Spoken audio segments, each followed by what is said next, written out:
Today we are going to talk about 6-9 indirect measurement. We are going to use similar triangles to figure out missing lengths and distances. So let's see, we're going to use shadow reckoning and survey methods to figure these types of problems out. So in general, let's just first define indirect measurement.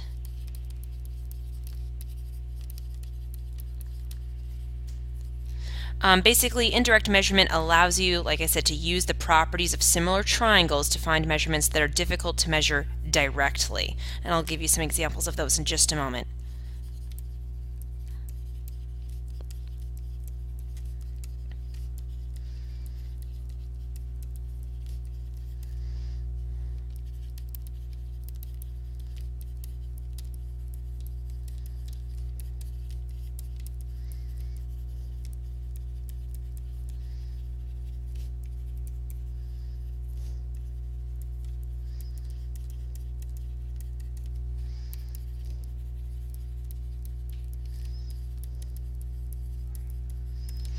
And let's first talk about shadow reckoning.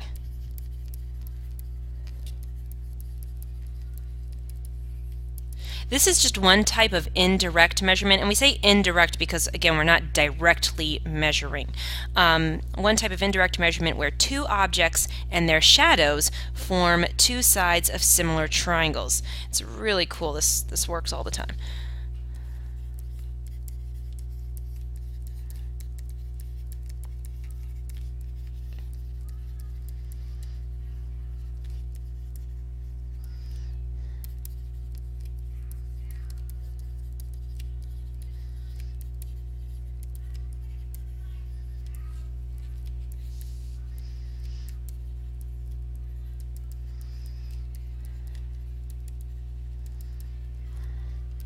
And we will just be working with similar triangles.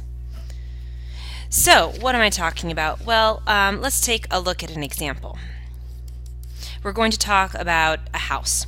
Okay, let's say Lena's house casts a shadow that is 14 feet long at the same time that Lena casts a shadow that is 3.5 feet long. Now it's important to say the same time of day because we can't measure Lena's shadow at noon, which actually she doesn't really have one then, and then measure the house's shadow at 4 p.m. We would not get similar triangles. So again, we have to make sure the sun is in the same place in the sky in order to make this work. So Lena's house casts a shadow that is 14 feet long, again, at the same time that Lena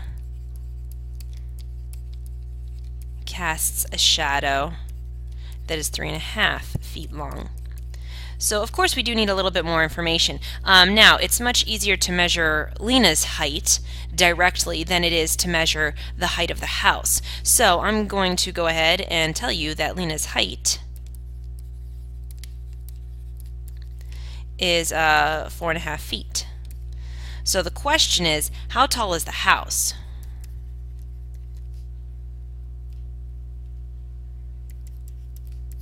Okay, how tall is the house? So let's see what we can do here. Something that should pop into your mind, proportions.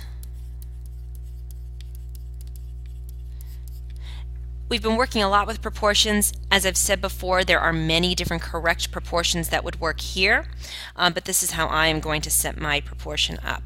Okay, because again, we're talking similar triangles. So if I was to draw a little diagram, and this is not to scale, I will say that. Okay, here's Lena. Maybe she has some hair, looks like that.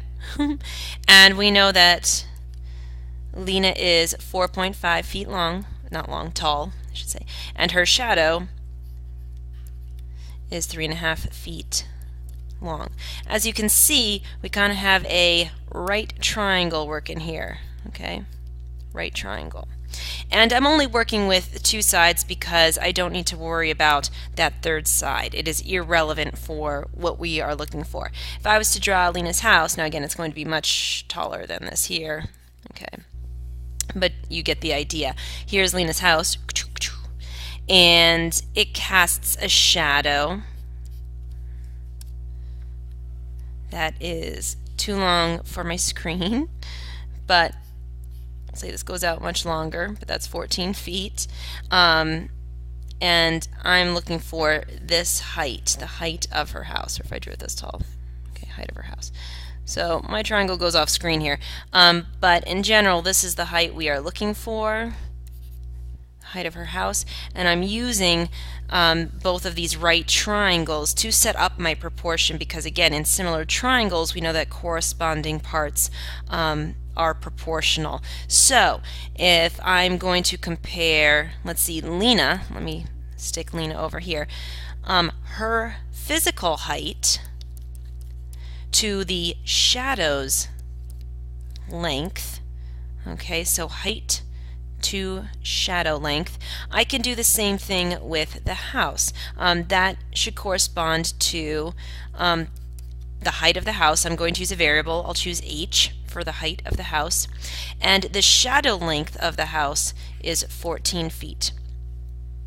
If you were thinking about it differently, that is okay. If you wanted to do, Lena's height 4.5 feet to the house's height h, and set that equal to Lena's shadow's height or length of 3.5 feet and the shadow length of the house of 14 feet, this proportion would also work. The reason why these both work is because you can easily see that when you go to do the cross product, in both of these you get 4.5 times 14 equaling 3.5 times h. That's why many proportions can work. And again, these are not the only two.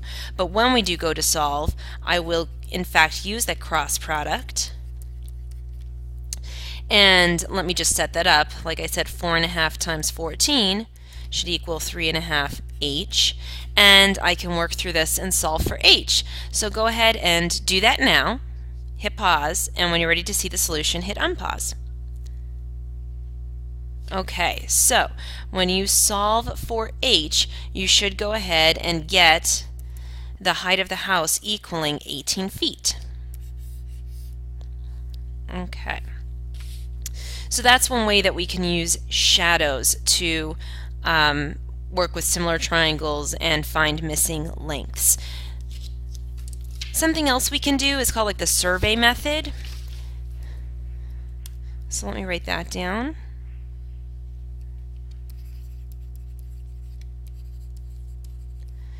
And this is just another type of indirect measurement where you use similar triangles.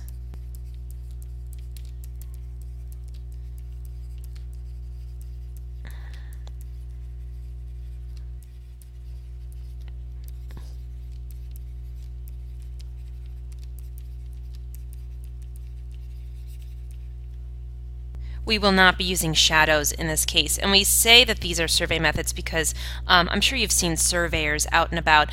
Sometimes their gear is yellow and they set things up that look like little cameras or something on tripods, and they can measure distances that you can't just get out a tape measure for. For example, they can measure distances across lakes or across busy intersections to kind of survey the land to get an idea of different lengths and measurements that they're looking for. So let's use an example from one of your handouts. Let's say number 10 on page 57.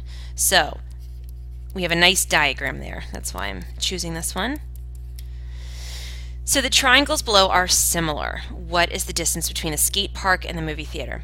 So here we have a layout of some different landmarks. We have the skate park and we have the movie theater, and we know certain distances, but we don't know all of the distances. So we want to look at this, and let me see if I can just create a general sketch here. This is not drawn to scale. Okay. We do have similar triangles here, and I want to use this information to find the missing distance that we are looking for. So we have our skate park right here, and we have our movie theater here. This is 12 yards, and then this right here, the small side, smaller length, is 15 yards. Again, with similar triangles, it's really important that you understand which sides correspond to which sides. Here, this right angle is pretty key. If we were to rotate this triangle, we would see that the 12 yards matches up with this length x, and that the 15 yards matches up with the 52.5 yards. There is one missing side that we do not have labeled, but again, we don't need that information right now, so it's okay that that third side is not labeled. So when you're setting up your proportion, lots of different ways to do it, but if I'm to compare the bottom of the right triangles to each other, I might say 12 yards corresponds to x, just as, and let me start with my smaller triangle again, 15 yards corresponds to 52.5. Now again, it is really important that you understand which side corresponds to which, otherwise your numbers will not be in the correct place. So 12 corresponds to x, 15 corresponds to 52.5, and now we can find x, because we do need that length in order to find the distance between the skate park and the movie theater. This is just the first step. So let's go ahead and write down our cross product. I'd like you to hit pause and solve this, and hit unpause when you're ready for the solution. Okay, when you solve for x, you should go ahead and get 42 yards. A lot of you might say, okay, well, we're done. We're not done yet. That is what x equals. But again, we need to go back to the question, so always make sure you have answered the question being asked of you. What's the distance between the skate park here and the movie theater here? In order to get that length, we need to add up x and 12. Okay, so 42 represents x plus 12, and that will give us a distance of 54 yards. What I would like you to do now is to practice some on your own, and on page 57 I would like you to go ahead and practice number 1, number 2, and number 9. Hit pause, and when you're ready to see your solutions, hit unpause. Okay, so here are the solutions. For number 1, you should get 5 feet. For number 2, you should get 4 meters. And for number 9, you should get 13.2 miles. That's all for now. I will see you in class. Thank you.